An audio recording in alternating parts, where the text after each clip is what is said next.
بس دین کا علم رکھنے والوں کو بہت زیادہ اپنی فکر کرنی چاہیے، جیسا کہ حضرت مسیح موعود علیہ الصلوۃ والسلام نے فرمایا ہے، امر معروف اور نہی منکر اپنا طریق رکھیں۔ معروف کا حکم تبھی دیا جا سکتا ہے اور برائیوں سے تبھی روکا جا سکتا ہے جب خود بھی اپنا یہ طریق ہو، وسعت حوصلہ بے انتہا ہو، عاجزی ہو، دوسروں کے جذبات کا خیال ہو، تکلیفیں برداشت کرنے کی عادت ہو، گھریلو زندگی حت الوسع جنت نظیر بنانے کی کوشش ہو۔ اس میں کیونکہ واقف زندگی کی بیوی کا ہی بہت بڑا دخل ہے، اس لیے ایک واقف زندگی کی بیوی کو بھی کبھی اپنے ایسے مطالبات نہیں کرنے چاہیے جو اس کے لیے، جو واقف زندگی کے لیے تکلیف مالا یطاق ہو۔ اور سب سے بڑھ کر دعاؤں اور عبادات اور نوافل پر بہت زیادہ زور ہو، کیونکہ اپنے زور بازو سے نہ کسی کو اچھائی کی طرف مائل کوئی کر سکتا ہے، نہ برائیوں سے روک سکتا ہے۔ اس کے لیے خدا تعالیٰ کی مدد کی ضرورت ہے، اور مدد دعاؤں کے ذریعے ہی حاصل کی جا سکتی ہے۔ بس یہ باتیں ہوں گی تو بہترین مربی، واعظ اور مبلغ ہوں گے آپ، ورنہ اللہ تعالیٰ کے اس ارشاد کے نیچے آئیں گے کہ لما تقولون ما لا تفعلون، تم وہ باتیں کیوں کہتے ہو جو تم خود نہیں کرتے۔ لیکن یہاں میں اس بات کو واضح کر دوں کہ یہ حکم صرف واقفین کے لیے نہیں ہے، گو ان کو سب سے بڑھ کر اس کا خیال رکھنا چاہیے، بلکہ یہ تمام مومنین کو مخاطب کر کے اللہ تعالیٰ نے فرمایا ہے۔ بس ہر احمدی کو اپنے نمونے قائم کرنے ہوں گے، تبھی تبلیغ کے میدان میں ترقی ہو سکتی ہے۔ اگر ایک مربی اپنی بھرپور کوشش کر بھی رہا ہو، لیکن افراد جماعت کے نمونے اس ماحول میں ایسے ہیں جو دوسروں کے لیے ٹھوکر کا باعث بن رہے ہیں، تو مبلغ کی کوشش کوئی کام نہیں دکھا سکتی۔ بس ہر فرد جماعت کو یاد رکھنا چاہیے کہ وہ جماعت کا سفیر ہے، اور جب یہ مشترکہ کوششیں ہوں گی تبھی تبلیغ کے میدانوں میں وسعتیں پیدا ہوتی چلی جائیں گی۔ میں واپس مبلغین کی طرف آتے ہوئے ان کے سامنے حضرت مسیح موعود علیہ الصلوۃ والسلام کا یہ ارشاد رکھنا چاہتا ہوں، اور ہر ایک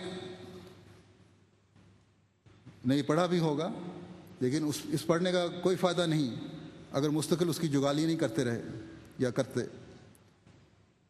تفقہ فی الدین کی وضاحت کرتے ہوئے آپ فرماتے ہیں، یعنی ایسے لوگ ہونے چاہیے جو تفقہ فی الدین کریں، یعنی جو دین حضرت صلی اللہ علیہ وسلم نے سکھایا ہے اس میں تفقہ کر سکیں۔ یہ نہیں کہ طوطے کی طرح یاد ہو اور اس پہ غور و فکر کی مطلق عادت نہ ہو، عادت کا مذاق ہی نہ ہو۔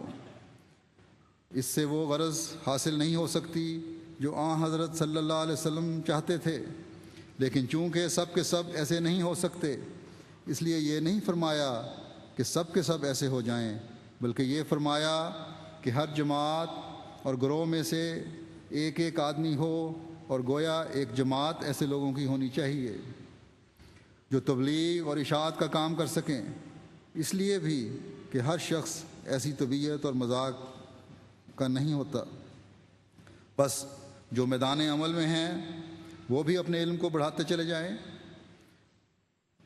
اور جو مختلف دنیا میں جامعات احمدیہ کھل چکے ہیں ان میں پڑھ رہے ہیں، وہ بھی یاد رکھیں کہ غور اور فکر کی بھی عادت ہونی چاہیے۔ علم میں تو حضرت صلی اللہ علیہ وسلم کے فرمان کے مطابق قبر میں جانے تک اضافہ کرتے رہنا چاہیے۔ اس لیے مطالعہ اور غور پر بہت زور دینے کی ضرورت ہے، تاکہ پھر یہ زیادہ بہتر رنگ میں تبلیغ کرنے کا ذریعہ بن سکے۔ حضرت صلی اللہ علیہ وسلم کے صحابہ نے علم سیکھا اور آگے پھیلایا، اپنے پاک نمونے دکھائے اور لوگوں کے دلوں کو گھائل کیا، اپنی دعاؤں سے عرش کے پائے ہلائے اور شمال اور جنوب اور مشرق و مغرب میں پھیل گئے۔ معترضین کے ایسے مدلل جواب دیے کہ ان کے منہ بند کر دیے۔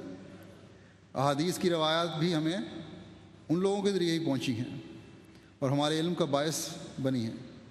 جنہوں نے آن حضرت صلی اللہ علیہ وسلم کے در پر دھونی رمائی ہوئی تھی۔ حضرت ابو ہریرہ جو بہت بعد میں آئے لیکن بے انتہا روایتوں کے راوی بن کر ہم پر احسان عظیم کر گئے، وہ کسی آسائش کی تلاش کے لیے وہاں نہیں بیٹھے رہتے تھے، بلکہ اس قدر بھوک اور فاقے برداشت کرنے پڑے کہ بے ہوش ہو جاتے تھے اکثر۔ پھر حضرت مسیح موعود علیہ الصلوۃ والسلام کے صحابہ تھے جنہوں نے تبلیغ کا فریضہ سر انجام دیا۔ ان کے واقعات کا بھی مطالعہ ہمارے واقفین زندگی کو خصوصاً اور افراد جماعت کو عموماً کرنا چاہیے۔ ان کی قربانیوں کو یاد رکھنا چاہیے۔ بعض یہ پرانے بزرگ ایسے بھی ہوں گے جنہوں نے اپنی زندگیاں دین کے لیے گزار دیں، لیکن ان کی اولادوں میں سے کوئی بھی تفقہ فی الدین کے لیے آگے نہیں آیا۔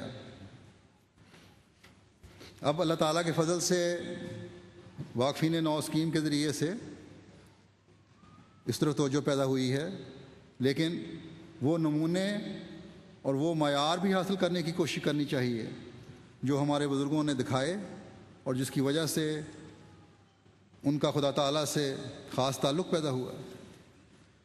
ان لوگوں نے دنیاوی جاہ و دولت کی پرواہ یا حشمت کی پرواہ نہیں کی، اور بعض اپنی بڑی اچھی نوکریاں چھوڑ کر دنیا کی خدمت کو دنیا داری کو چھوڑ کر دین کی خدمت کے لیے آگے آ گئے، اور پھر دین کو دنیا پر ایسے مقدم کیا کہ کبھی دنیا کا خیال ہی نہیں آیا۔ جوں ہم حضرت مسیح موعود علیہ الصلوۃ والسلام کے زمانے سے دور جا رہے ہیں، ہمیں ایک خاص کوشش اور دعا کے ساتھ دین کا علم سیکھنے کے ساتھ ساتھ قربت الہی اور معرفت الہی کے حصول کے راستے بھی تلاش کرنے چاہیے۔ اپنی جانوں کو اس مقصد کے حصول کے لیے ہر سختی کے لیے تیار کرنا چاہیے۔ ہم وہی کی مثال دیتے ہوئے تو شہد کی مکھی کی مثال دیتے ہیں، لیکن اس کی بعض اور خصوصیات بھی ہیں۔ ایک سب سے بڑی خصوصیت اس کی یہ ہے کہ شہد کی مکھی عموماً میدان عمل میں مری ہوئی نظر آتی ہے، جب پھولوں کا رس نکالنے جاتی ہے تو وہیں مرتی ہے، سوائے اس کے کہ انسان اسے اس کے چھتے کے قریب مارے یا کوئی اور حادثہ پیش آ جائے۔ عموماً یہ اپنا کام کرتے ہوئے اپنی جان دیتی ہے۔ پھر ایک خصوصیت یہ ہے کہ چھتے میں مادہ مکھیاں بھی ہوتی ہیں، اور لیکن باوجود چاہنے کے وہ انڈے اس لیے نہیں دیتی کہ ملکہ کا حق ہے۔ یہ کامل اطاعت اور قربانی کا سبق ہے۔ ان کو خدا تعالیٰ نے وہ عقل نہیں دی جو انسان کو ملی ہے، اس لیے اس کے اندر یہ روک اللہ تعالیٰ نے خود پیدا کر دی کہ مکھی ملکہ کے حق کو فائز کرتے ہوئے تم نے اپنی قربانی کرنی ہے۔ لیکن انسان کو اشرف المخلوقات بنایا ہے، اس کو ذہن رسا بنایا ہے، اس میں ایک سوچ پیدا کی ہے، اسے علم وسعت اور اسے انتہا تک پہنچاتے ہوئے نئے نکات نکالنے کا ملکہ اور حکم بھی دیا ہے۔ لیکن روحانی نظام میں اسے انبیاء اور خلفاء کے تابع کرنے کا حکم دیا ہے کہ باوجود تمہارے بے انتہا علم کے، باوجود تمہارے تفسیری نکات نکالنے کی صلاحیت کے، باوجود تمہاری روحانیت میں بلندی کے، نبی کے زمانے میں نبی کے اور خلافت کے زمانے میں خلافت کے تابع کرنے کا تمہیں حکم ہے، تابع رہنے کا حکم ہے۔ باوجود چاہنے کے، یہ سن لیں ذرا، باوجود چاہنے کے، باوجود اپنے خیال میں بڑا معرفت کا نقطہ نکالنے کے، یہ حق نہیں پہنچتا کہ بغیر اجازت خلیفہ وقت اپنی تفسیروں کو پھیلاتے پھرو۔ بے شک کوئی بھی اعلیٰ نقطہ اس کی ذوقی تشریح کہلا سکتا ہے اور ہر ایک کے ذہن میں آ سکتا ہے، لیکن جماعت کے سامنے وہ خلیفہ وقت کی اجازت سے ہی آئے گا اور آنا چاہیے۔ اگر خلیفہ وقت کو اس نقطے پر شرع صدر نہیں تو جماعت کے لیے اس کی کوئی حیثیت نہیں۔ اور یہ بات حضرت صلی اللہ علیہ وسلم کے اس فرمان کی بھی عین مطابق ہے کہ آپ نے فرمایا کہ امام ڈھال ہے۔